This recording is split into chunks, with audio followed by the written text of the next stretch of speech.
जिक्र करेंगे parallel universe का। मतवाज़ी कायनात क्या है? इसकी बहुत सी फिल्मों कहानियों में इसका जिक्र हो चुका है। हॉलीवुड ने कई फिल्में इस मौजू पर भी बनाई हैं। सबसे पहले इसका जिक्र अफलातून ने किया था, जिसमें उसकी एक फ़िलासफ़ी में कहा गया था कि भलाई आसमान मुकम्मल है और ज़मीन जिस पर हम रह रहे हैं एक नामुकम्मल हकीकत है, या यूँ कहें कि आसमान ही का एक सिलसिला है मगर बदतरीन शक्ल में। दोस्तों, फ़ारसी तहज़ीब यानी पर्शियन तहज़ीब में भी इसका बहुत बार जिक्र आया है, जिससे इंसान के दिल में कहीं ना कहीं ये ख्याल ज़रूर पैदा हुआ है कि कायनात जिसमें हम रह रहे हैं हम अकेले नहीं हैं। इस राज को समझने के लिए ये भी ज़रूरी है कि कायनात कैसे वजूद में आई। आज हम थ्योरी, एविडेंस और एवोल्यूशन के मजमूए को लेकर आगे कैसे चलते हैं। साइंस ने बहुत से राजों पर से पर्दा उठाया तो ये मुअम्मा भी हकीकत की आंख में अया हो गया। दोस्तों, सबसे पहले तो हम इन्फिनिट यूनिवर्स के तस्वर को समझें कि इन्फिनिट यूनिवर्स आखिर है क्या, आखिर खला की असल शक्ल क्या है। एक कॉमन नज़रिया तो ये है कि ये एक फ्लैट शक्ल की है और हमेशा से हमेशा के लिए जारी है। हम जैसी और भी बहुत सी कायनातें इस और जहां में मौजूद हैं। आज जिसको हम कायनात कहते हैं वो अकेली नहीं है, या हमारे अलावा और भी बहुत सी कायनातें एक लामहदूद सफ़र की तरफ रवां दवा हैं। ये आखिर सफ़र हो कहाँ रहा है और इसकी मंजिल क्या है? हम तमाम कायनातों की सफ़र की मंजिल एक ब्लैक होल की तरफ रवां दवा है। ये ब्लैक होल आखिर क्या है? बहुत सी कायनातें एक डस्टबिन में जाकर जम हो जाती हैं। यूँ इन तमाम कायनातों का तोड़ जोड़ जारी रहता है। ये तमाम कायनातें एक डस्टबिन यानी ब्लैक होल में जाकर जम होती हैं।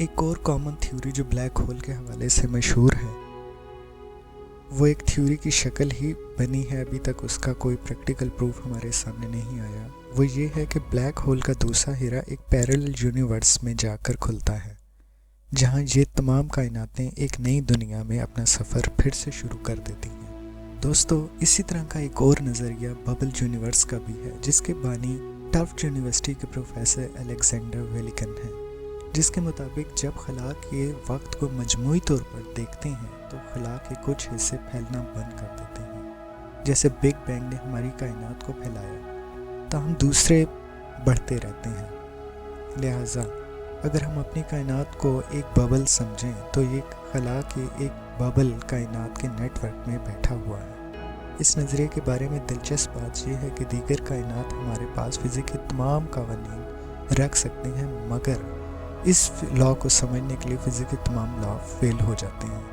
ये एक ऐसा यूनिक लॉ है जिसको समझने के लिए टाइम और इमोशन से बहुत बाहर जाकर निकलना पड़ेगा, सोचना पड़ेगा। इस तरह के बहुत से नज़रियात कॉमन हैं जो पैरेलल यूनिवर्स को समझाने के लिए आजकल फिज़िक्स की बहुत सी थ्योरीज़ में नज़रियात अभी तक नज़रियात ही की हद तक रहे हैं, क्योंकि कायनात की वसअत का अंदाज़ा इस बात से लगाया जा सकता है कि अगर आज हम हेलियस प्रोबोब्स एक स्पेसशिप में सवार होकर, जो कि दुनिया की सबसे तेज़ तरीन स्पेसशिप है, उसमें सवार होकर 1,55,000 मील फी घंटा की रफ्तार से सफ़र करें तो 1800 साल तक हम अपनी नज़दीकी सोलर सिस्टम यानी अल्फा सेंटारस तक जा पाएंगे।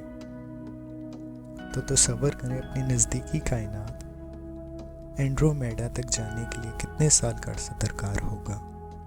इस बात का आप अंदाज़ा लगाएं। जी हाँ, हमें 25 साल अपनी नज़दीकी तरीन कायनात एंड्रोमेडा तक जाते हुए लगेंगे। तो दोस्तों, अपने चश्मे तसव्वुर से ये तसव्वुर करें कि सबसे नज़दीकी ब्लैक होल जाने के लिए हमें कितना वक्त दरकार होगा।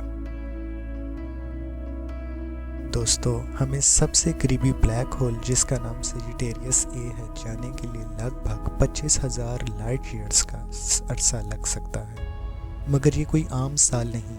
यूँ समझ लें कि एक लाइट ईयर यानी एक नूरी साल 9.5 ट्रिलियन किलोमीटर के बराबर होता है।